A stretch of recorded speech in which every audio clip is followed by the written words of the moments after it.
Picture a world where every conversation is filled with repetition, where every sentence is longer than it needs to be. Welcome to a world without pronouns. Welcome to the magic of pronouns, the unsung heroes of language and communication. These little words have a big job.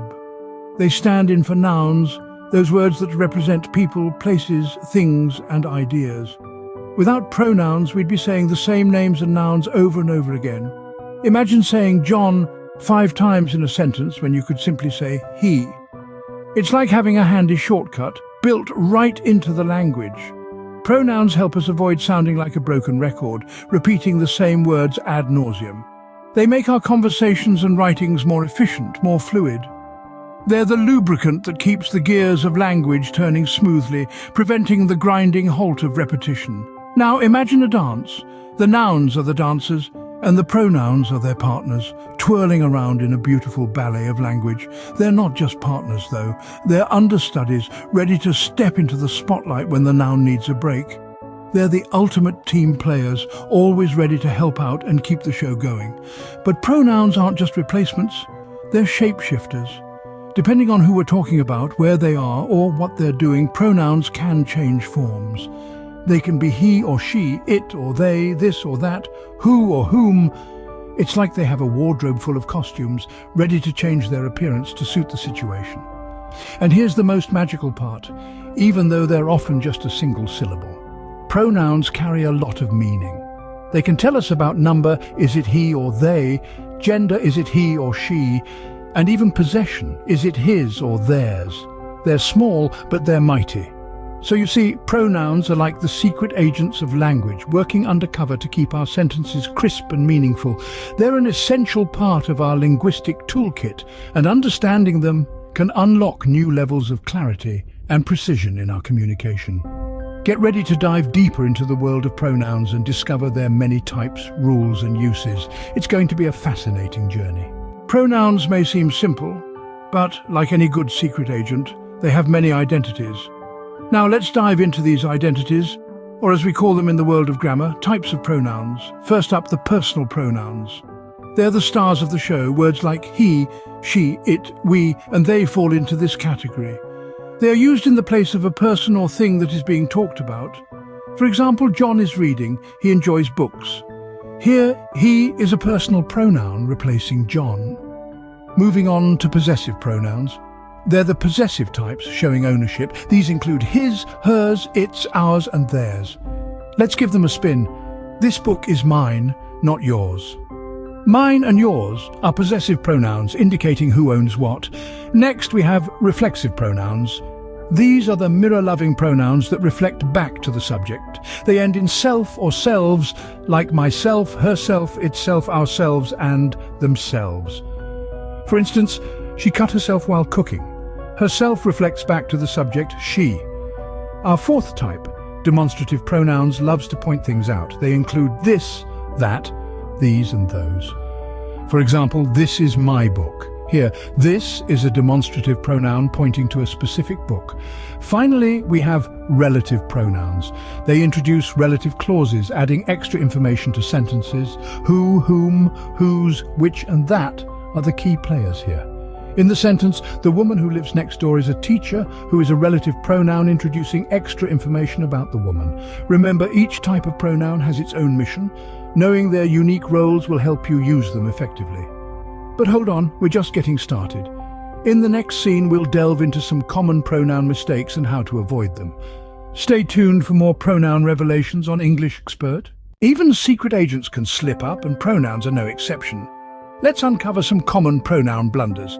First up, the its and its mix-up.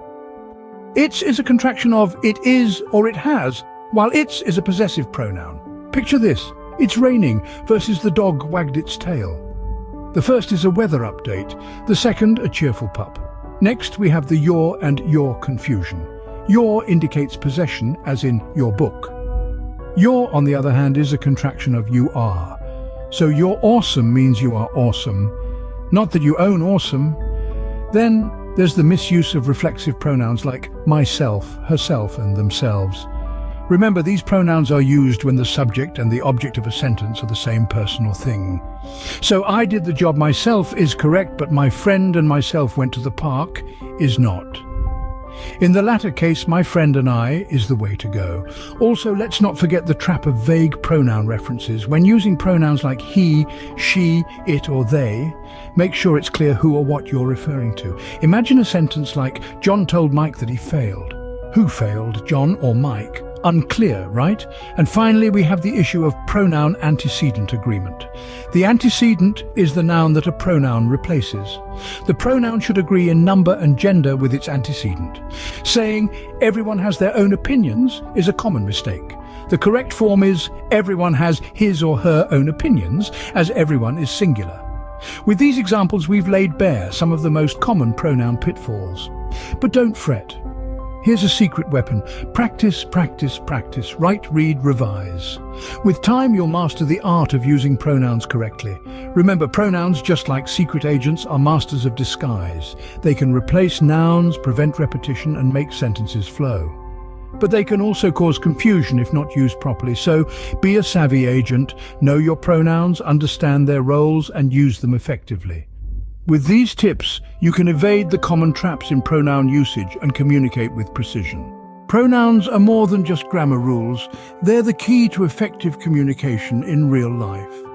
Take a simple conversation at a coffee shop, for instance. Without pronouns, you'd find yourself repeating the barista's name over and over again, making the conversation feel awkward and stilted. But by using pronouns like she or her, you can make your sentences flow naturally, creating a more engaging and enjoyable interaction.